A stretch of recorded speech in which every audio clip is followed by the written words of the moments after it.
ង្គមសូមបារមីខ្មែរសម័យព្រំនគរយើងនៅតែខ្លាំងពុញអ្នកចំបាំងសូមបីតែខ្មាំងនៅតែខ្ចីទូអសរយើងបង្កើតយួន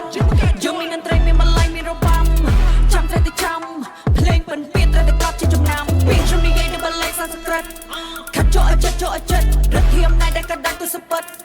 ប៉ិតដែលមិនប៉ិតតែអាចដឹងតែគំនិតអាសក់ខ្មែរយើងអាចធ្វើជាយួនយើងស្រីតន្ត្រីជាអាវុធយុទ្ធភ័ណ្ឌជាសារតីគេមិនអាចមកបំភ័ណ្ឌជាគឺជាខ្មែរត្រូវតែខ្លាំងក្នុងចំណងដែលរអំណាចមានតែមួយគ្មានពីរនៃមហារាជនីលីវជីខេមរៈភាសាប្រេមេដាសោមកដំណើរស្មានកាសានារីសតវត្សទី1ក៏រំជួយធរណីមកកើតជាដែលណាចាក់បីរំជួយព្រឹកពីរាជធានីនៃដែនសមុទ្រមានព្រះបិតានៃអំណាចក្នុងបំផុសជារបស់ខ្មែរទូស្លាប់មិនកាយថាឲ្យបានដល់ទីបញ្ចប់គ្មានជាខ្មែរអ្នកមិនអាចក្បែរអ្នកមិនអាចដល់សពកំណងឆាប់តែជីកោដល់តែជីស្នូសាច់យើងសរសេរពីបង្កប់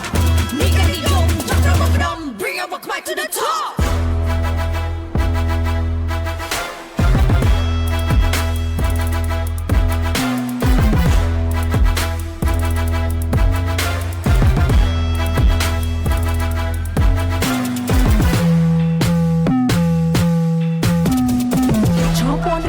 ពលឺដួងកៅអាចចើធ្លុះគ្រូវៃ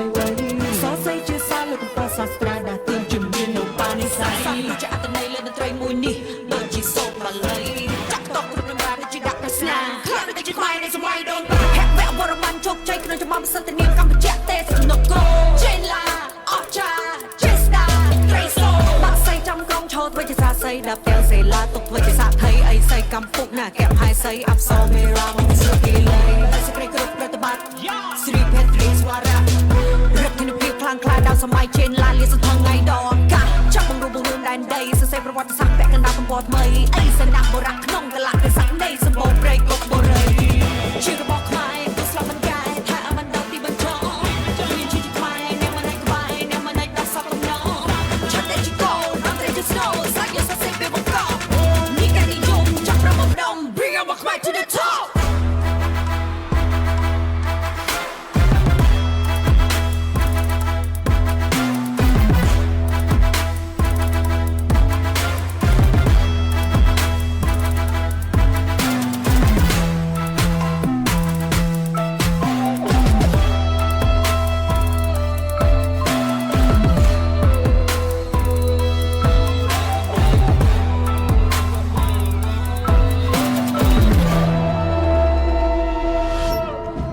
តិចកុតរៀត